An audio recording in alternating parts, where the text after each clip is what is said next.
আমার আমিত্বলা এগুলো যখন আমি শেষ করে দিব তখন তোমার সঙ্গে আমার কি হবে দেখা হবে। দেখেছেন আমরা যেন এমনটি ধারার মধ্যে এই ভাবটা রেখে সকল শিরক দূর করার জন্য একটা সূক্ষ্ম শিরক করতে হয়, সেটা হলো গুরু ধ্যান। এই যে যার যার ধর্ম তার ধর্মগুলো কিন্তু পার্থক্য করা হবে। আমার ধর্ম এক ধরনের, উনার ধর্ম আরেক ধরনের, উনার এক একজনের ধর্ম চিন্তা চেতনা প্রাপ্তির আশা কাঙ্ক্ষা এক এক ধরনের হবে। যাহা তাহার ভিতরে ঢুকে গেছে এদের নাম ধর্ম। ধাতু থেকে ধর্ম শব্দের উৎপত্তি। ধর্ম মানুষকে সৃষ্টিতে ধরে রাখে। কোনদিন শুনছিলাম না তিনি সারা বন্ধনে আটকা পড়ে গেল। এরকম যত কিছুই আমি আমার ভিতরে ধরে রেখেছি, ভালোই হোক আর মন্দই হোক, সুন্দরী হোক আর অসুন্দরী হোক, মনের বাসনা চরিতার্থ করার সামনে যত কিছু আসছে, এইগুলা যদি আমি ধরে রাখি আমি সৃষ্টিতে বারবার ধরা। আমাকে তিনি একদিন বললেন,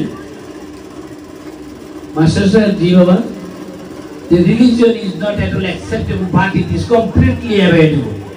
আমি সর্বনাশ, তাহলে না মানুষের নাস্তিক বলবো?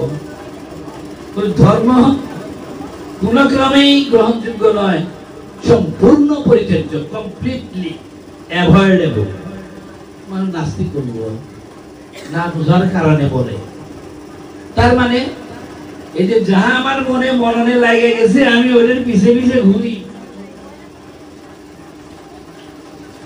উহা থেকে আমি সরে আসতে পারতেছি না। এরকম কত বিষয় বাসনা আমাদের আছে। এই যে কোন হিন্দু, মুসলিম, বৌদ্ধ, খ্রিস্টান, প্রত্যেক মানবের জন্য, প্রত্যেক মানুষের অন্য সকল প্রাণীর চেয়ে আশা আকাঙ্ক্ষা চাওয়া পাওয়া এত বেশি অন্য সকল প্রাণীর চেয়ে, তাই মানুষকে আশরাফুল মখলুকাত বলা হয়।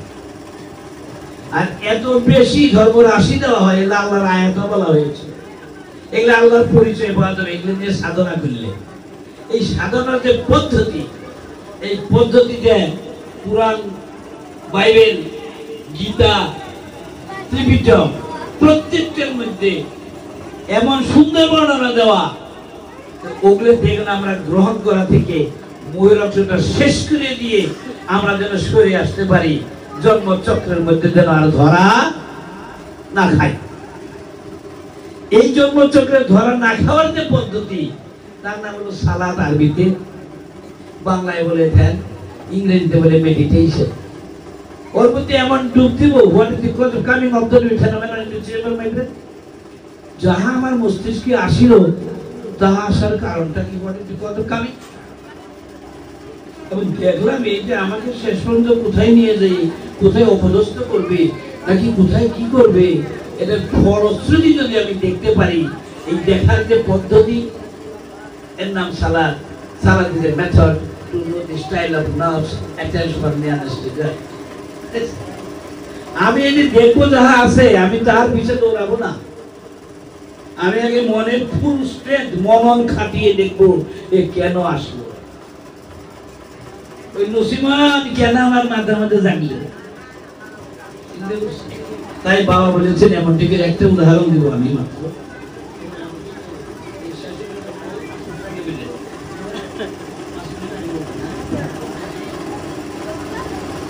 কেবলাও সালাতে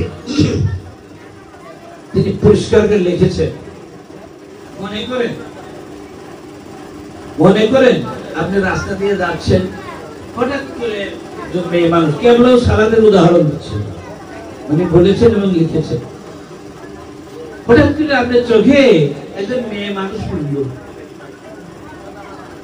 মায়া মানুষটাকে দেখে আপনার মনে একটা কালো ছায়া পড়ল। কালো ছায়া মানে কি, আমার মনটা এত সাদাই আছে, ওই মাইয়া মানুষটা দেখা মনের মধ্যে দুষ্টামি যাচ্ছে। মায়া মানুষের সাথে ছেলেরা সহজাত প্রবৃত্তি চরিতার্থ করার জন্য যে ভাবনা চিন্তা থাকে, ওটা মনের মধ্যে যাচ্ছে, ওটা কালো ছায়া। উনি বললেন, তখনই সালাত দান করাবেন, until or unless that very black shadow will be totally removed from your mind, you have to continue your salah. যতক্ষণ পর্যন্ত আমাদের মনের এই দুষ্ট কালো ছায়া আপনি সালা কার্যক্রম চালাই যাবেন। এই প্রেক্ষিতে আমি একটা বলেছিলাম, একটা উদাহরণ দিয়েছিলাম এইভাবে যে মনে করেন আমি রাস্তা দিয়ে যাচ্ছি, ওইরকম একটা মাইয়া আমার নজরে পড়ছে, এই ষোড়শী বা অষ্টাদশী, দেখে আমার মনের মধ্যে কালো ছায়া বসছে। ওই মেয়ের নাম রাখছিলাম নসিমন। নসিমনের মনের মধ্যে আমার এমন লাগন লাগছে, এর উদাহরণ। এরপরে বাবার যে উদাহরণ আরো কঠিন, আমি ওদিকে আগে যাবো না, আরো পরে। এই যে মনের মধ্যে লাগছে নসিমন, আমি আর নসিমনের বুঝি না। নসিমন নগর বসে পাশে পাশে যাই, চলন ধরন কোটি দেশ হাইরে কিভাবে নসিমন আর নসিমন আমার কাছে কেনা নসিমন। এই যাইতে নসিমন গেল 2 মাইল দূর পর্যন্ত। আমি কি নেশা করলে এই নেশাগ্রস্ত হয়ে আমি তার পিছিয়ে ঘুরছি। তার বাড়ি পর্যন্ত গেলাম, দেখলাম এরই তার বাড়ি, ওই ঘরে ঢুকলো, রাস্তার ধারে বসে থাকলাম, থেকে আবার যাই। এই নসিমনের চিন্তায় মাঝে মাঝে ওই এলাকায় যাই, স্টলে চা খাই, প্রায় যাই। তো একজনের সঙ্গে চা খাওয়াইতে খাওয়াইতে খাতির করে বললাম যে আমার না মনে দিদি আমার একটা ইভিল টেন্ডেন্সি গ্রো করছে, এরা জানিস না ইভিল টেন্ডেন্সি গ্রো করছে, দুষ্টামি। এই নসিব but I do not have any chance to implement my desirement. আমি কিন্তু সুযোগ পাই না, আমি এটা বাস্তব ঘটনা বানাই। ঠিক আছে, আমি আপনাকে সুযোগ পাবেন জানাই দেব। আশ্বস্ত বিশ্বস্ত বন্ধুত্ব হয়ে গেল। যাওয়ার পরে একদিন হঠাৎ করে নসিমনের লাগিয়ে রেখে সবাইকে সেটা দূরে দাওয়াত খেতে, বিয়ের দাওয়াত। ওই আশেপাশে মানুষটা একেবারে দারুণ ভাবে দৌড়াইয়ে গিয়ে তাকে সংবাদটা দিয়ে ফেলেছে। You have got vital chance to fulfill your desirement. উপযুক্ত সময় আজকে আমরা ওই কামে। আমরা তো সকলের খাজা বাবার কাছে সালাতের কায়দা কারণ কিছু শিখেছি। আমি মুমিন মাস্টার আর গেলাম না, মনটাকে পাঠালাম ইমাজিনারি বডি দিয়ে। আমি গেলাম কিন্তু আমি শরীর এখানে রেখে গেলাম, ওখানে মুমিন মাস্টারের সুরত দিলাম। ধরে গিয়ে তো বাড়ি মনে রায় নসিমানে ধরছি পাই, নসিম তো চিকে আরম্ভ করছে, বাঁচাও হেন কেন। আশেপাশের লোক যে রাস্তার লোক আমাকে ধরে মজা মারি বেঁধে ফেলেছে, কেউ থাপ্পড় দেওয়া, আমি বলেছি ইমাজিনারি। আবার ধরে কেউ বাইর দিচ্ছে, চুল গালে দিচ্ছে, জুতার মালা গলায় দিয়ে রাস্তা দিয়ে নিয়ে বেড়ে গ্রাম করে দিয়ে বাড়ি থাপ্পড় দিতে।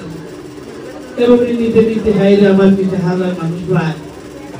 আমি তো সরকারে বাঁচছিলাম, আমার মেম্বারেরও নিয়ে গেল, মেম্বার সাহেব আর কিছু দিয়ে চেয়ারম্যানেরও নিয়ে গেল, চৌকিদার দিয়ে কিছু আমের মদত দিয়ে লিখে দিল, ওসি সাহেবেরও নিয়ে যাওয়ার যাও। এই বেড়া এরকম র্যাপকুস করছে, পুড়ে যেন বাড়ায় দেয় পরের দিন। বৃহস্পতিবারের ঘটনার সূত্র শনিবার আমি থানায় থাকলাম, মশামাছি খাইল আর কত মায়ের ভিত্তিক কেন। এইগুলো যখন আমি দেখিব আমার এই নসিমনের পরিণতি আমার শেষ এই, তখন কি মানুষের মারি রে তুই ফাঁক হয়ে যা, আমি আর নসিমন না করবো না, মরে যাবো। আমার মনে এরকম একটা এর শেষ পরিণতি যখন আমি দেখিব এইভাবে, এই প্রক্রিয়া সিস্টেমের সালাদ প্রক্রিয়া যখন আমি তাহা দেখব, ইফেক্ট, এই ইফেক্টের ফলটা যখন আমি দেখবো, নসিমন আমার মাথায় থাকবে না। যখন এই নসিমনের গ্রহ কার্যক্রম থাকবে না, তখন এরে গেলে গ্রহ শেষ হয়ে গেলে জাকা। নসিমন আমার মাথা থেকে খালি, নসিমন আমার অন্তরে আর নাই।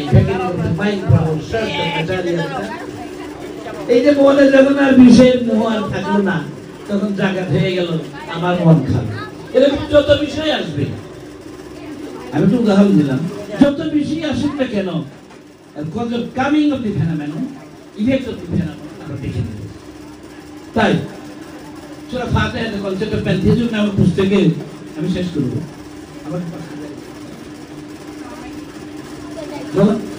এইটা যখন আসবে, উনি পুস্তকের 13 পৃষ্ঠায় লিখেছিলেন এইভাবে, যে বিষয়টা মজাদার বেশি আমাকে বাধ্য বলেছিলেন, আমি গল্পটা লিখেছিলাম, পেপারে উঠেছিল। বিষয় বিষ, বরশিকার মূর্ধন্য সন্তস্ত অ, 3 অক্ষরে একটা শব্দ, তার নাম হলো বিষয়। এই বিষয়ের অন্তস্থ অবাদ দিলে কি পাওয়া যায়? বিষ। তাহলে বিষয়ের মূল শব্দটা বেস ওয়ার্ড হলো বিষ। ও একটা বাক্য বর্ণ বা বর্ণ সমষ্টি যুক্ত হয়ে নতুন অর্থবোধক শব্দ তৈরি করেছে, তার নাম হলো প্রত্যয়ান্ত শব্দ। আর যে বর্ণ শব্দকে ভাঙলে বিশ্লেষণ করলে নতুন কোনো অর্থবোধক শব্দ পাওয়া যাবে না, তখন তার নাম হলো প্রকৃতি, মৌলিক শব্দ।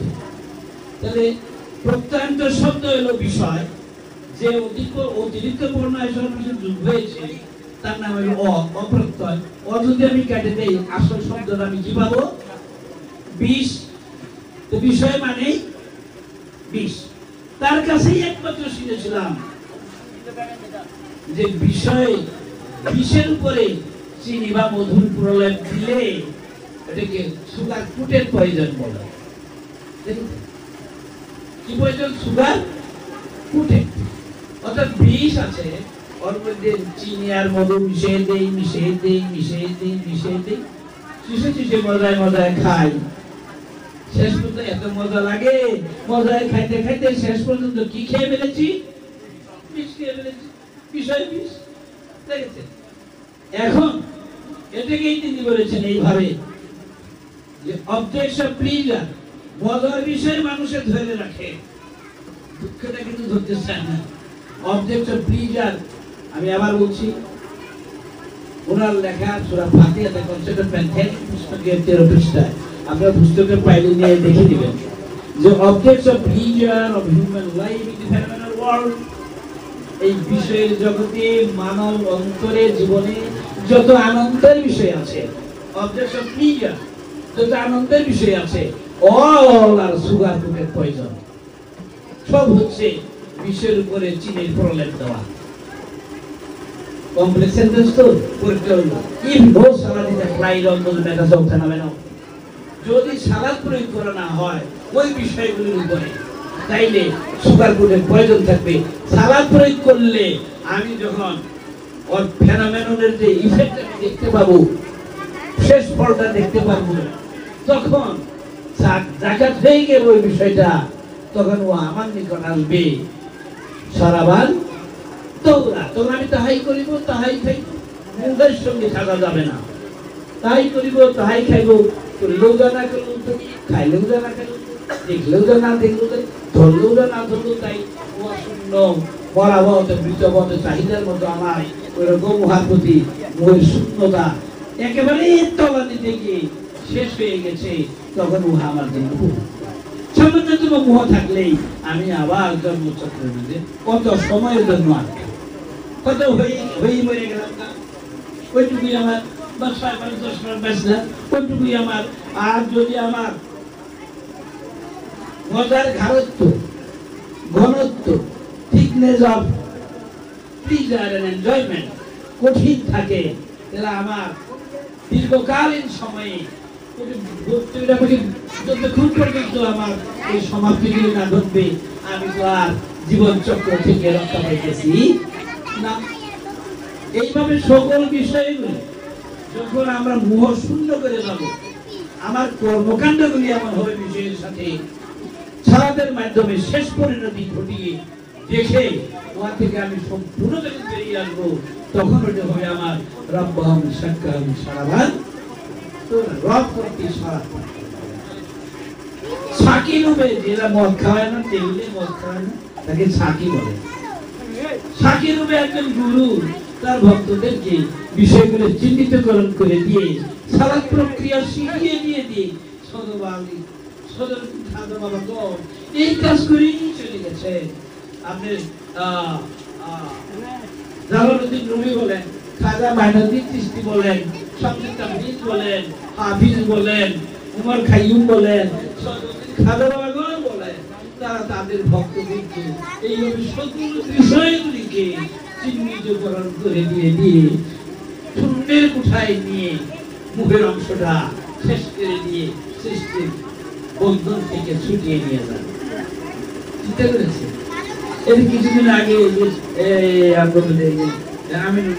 আমাদের বাসায় গেছিলেন, ওনার এক গান ব্যাখ্যা শুনে ভাবিত ওই একই গানে কয়েকদিনের বৈশিষ্ট্য, যেমন খাজা মঈনুদ্দিন চিশতির দেওয়ানে মঈনুদ্দিনের মধ্যে খাজা মঈনুদ্দিন নিজে লিখেছেন, তার গুরু উসমান হারুনি তাকে বলেছেন, মঈনুদ্দিন সব ছাড়ো ছাড়ো ছাড়ো, তোমার ঠিকানা আমি, আমার ঠিকানা তুমি। এই যে গানের গান এর সঙ্গে সংযুক্ত ওনার গান, ওই গানের শুনে আমি বললাম ওনারা গানের মধ্যে একই গানের ভিন্ন শাব্দিক চয়ন দিয়ে বললেন কি, ভক্তদেরকে বললেন, আপনারা আপনাদের যত লুট বালসা বিষয় বাসনা অর্জন, গাড়ি বাড়ি নারী ক্ষমতা টাকা পয়সা যত দুনিয়ার ভৈব আছে একটা বস্তার মধ্যে ভরেন, কিছুই যেন ভরতে বাকি না থাকে, ভরে ওই বস্তার মুখটা কঠিন বন্ধনে আবদ্ধ করেন, কিছুই যেন বেরিয়ে আসতে না পারে, ওই বস্তাটাকে সমুদ্রে নিক্ষেপ করেন। তখন আপনি কি হয়ে গেছেন? খালি না? এখন যেহেতু কিছু নাই, আপনার গুরুর সাথে আপনার রবের সাথে ওরম একটা কঠিন বন্ধনে নিজেকে আবদ্ধ করেন, দেখবেন আপনি আর তিনি আর আপনি আমি তিনার্থ পরিমাণ থাকলে রবের সাথে একাকার হওয়া যাবে না। যেমন এই জন্য বলা হয়েছে salvation must be adjusted to the will of Almighty Allah. আল্লাহর ইচ্ছা শক্তির কাছে আমার আমি এই ভাবটা নিঃশেষ না করা পর্যন্ত আমি তার হওয়ার সুযোগ পাবো। যেমন সাহাবী চিশতি আমাদের দ্বারা, কালকেও আমরা চিশতির উদ্যানে দেখলাম, উনি একটা গান লিখেছেন, তুমি আসিলে রব না আমি তোমার সাথে হবে গো আমার। আর তিনি আসিলে আমি থাকলাম না, দেখা খেয়েই হবো, তার মানে আমার আমি থাকলো না, আমার আমিত্ব থাকলো না। ওই যে আমার আমিত্ব সমুদ্রের মধ্যে পাইতে শেষ করে দিলাম, আমি হলাম খালি, তখন তিনি আর আমি ওই দেখা ওই বন্ধন আর ছুটবে। দেখছেন কাহিনী? সাহাবী কি লিখলেন? যে সকল মহাপুরুষের একই অভিব্যক্তি, তুমি আসিলে রব না আমি তোমার আমার হবে গো কথা। তুমি আসলে আমি থাকলাম না, দেখা দেব মানে আমার অর্জন যা, আমার আমিত্ব যা, এগুলো যখন আমি শেষ করে দিব, তখন তোমার সঙ্গে আমার কি হবে? দেখা হবে। দেখেছেন? আমরা যেন এমনটি ধারার মধ্যে এই ভাবটা রেখে সকল শিরক দূর করার জন্য একটা সূক্ষ্ম শিরক করতে হয়, সেটা হলো গুরু ধ্যান। বুঝছেন?